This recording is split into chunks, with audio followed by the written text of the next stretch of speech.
La solution du numéro 43 de la page 109 en physique de cinquième secondaire. La mise en situation, c'est une montgolfière qui monte et à l'intérieur de la montgolfière, nous avons une personne qui va lâcher un objet et qui va tomber au sol, cet objet. On veut savoir le temps de sa chute à l'objet. Donc, on va poser le problème. On veut connaître le temps de la chute. Mais il faut penser que la montgolfière par rapport à l'axe des Y, elle s'élève et lorsque l'individu laisse tomber l'objet, à partir de la montgolfière, celle-ci a parcouru, s'est élevée en fait de 60 mètres en hauteur.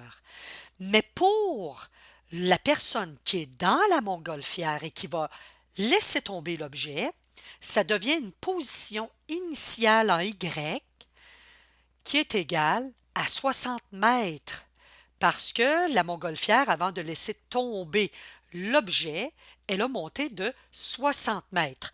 Mais elle est encore en train de monter.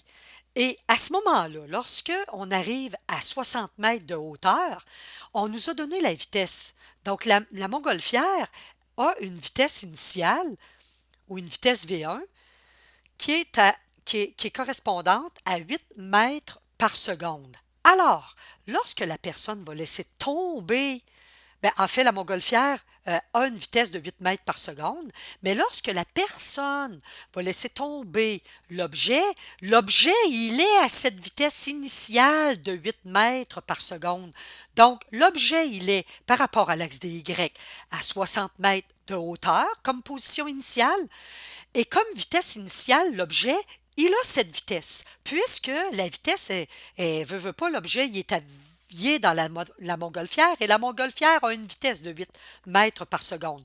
Donc, sa vitesse, donc lorsque l'objet va être lorsqu'on va laisser tomber l'objet, sa vitesse dans le temps va augmenter. On a affaire à un mouvement rectiligne uniformément accéléré. L'autre information que nous avons pour la chute libre, que ce soit un objet qu'on lance à la verticale ou qu'on laisse tomber, alors c'est toujours une accélération de moins 9,8 mètres, donc moins 9,8 mètres par seconde carrée. Maintenant, nous regardons dans nos différentes formules quelle est celle qui relie ces quatre variables.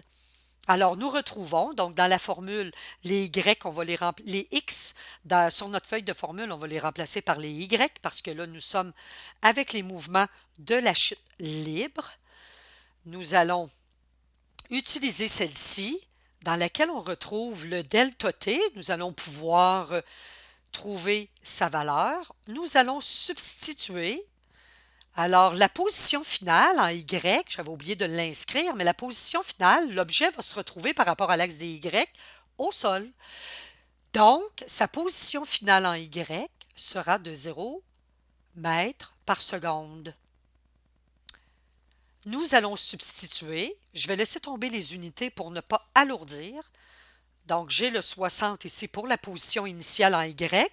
La vitesse initiale est de 8 fois le delta T. Ici, j'ai le 1 demi multiplié par moins 9,8 multiplié par le delta T, cette fois-ci au carré. Souvent, lorsqu'on utilise cette formule, il va peut-être falloir, ben, pas peut-être, on va devoir la transformer sous la forme moins B plus ou moins radical B2 moins 4AC sur 2A pour trouver la valeur de notre delta T.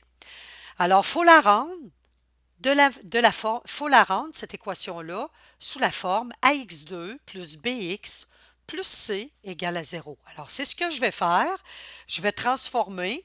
Donc, ici, à l'intérieur, ça va nous donner, on va avoir notre 60, notre 8 delta T. Ça va nous donner le coefficient de notre terme en delta T au carré, qui est moins 4,9 delta T au carré, puisque une demi fois moins 9,8, ça donne moins 4,9. Le tout est égal à 0. Donc là, je vais le mettre sous la forme AX2 mon x étant le delta t, plus bx, plus c égale à 0. Donc, je vais juste simplement, pour que ça soit plus élégant, et voilà, le terme ici, ça c'est notre a, plus, j'ai juste déplacé, là. Donc, plus le terme qui est notre b, qui est le 8, et notre 60, qui est notre c. Alors, nous pouvons, donc le delta t sera égal, nous pouvons faire notre substitution, donc moins b, donc je vais suivre moins b plus ou moins radical b2 moins 4ac sur 2a. Alors, ça, c'est notre a, ça, c'est notre b, ça, c'est notre c. Donc, b vaut 8, donc moins b, plus ou moins radical, le b2, donc qui est notre 8, donc le b, le 8 au carré, plus, moins le 4, fois le a qui est négatif, moins 4,9, fois le c qui est égal à 60, le tout divisé par 2 fois moins 4, notre a, moins 4,9. Alors, lorsque nous réduisons davantage, on va retrouver moins 8 plus ou moins radical 1240, c'est ce qu'on retrouve sous le radical, divisé par moins 9,8. Nous allons trouver deux valeurs au delta t. Nous allons trouver la valeur moins 2,78 secondes, c'est un temps qu'on voulait, ou bien un delta t qui est égal à 4,41 secondes. Alors ici, avec un moins, comme le temps c'est scalaire, il n'y a pas de temps négatif en physique, alors ici, c'est à rejeter et nous allons conserver la valeur positive de temps. L'objet mettra 4,41 secondes à se retrouver, donc à se retrouver au sol. Alors, si vous avez des questions, vous pouvez les poser sur le Facebook de Patiosciences. Vous pouvez aller voir le site internet de patiosciences.com.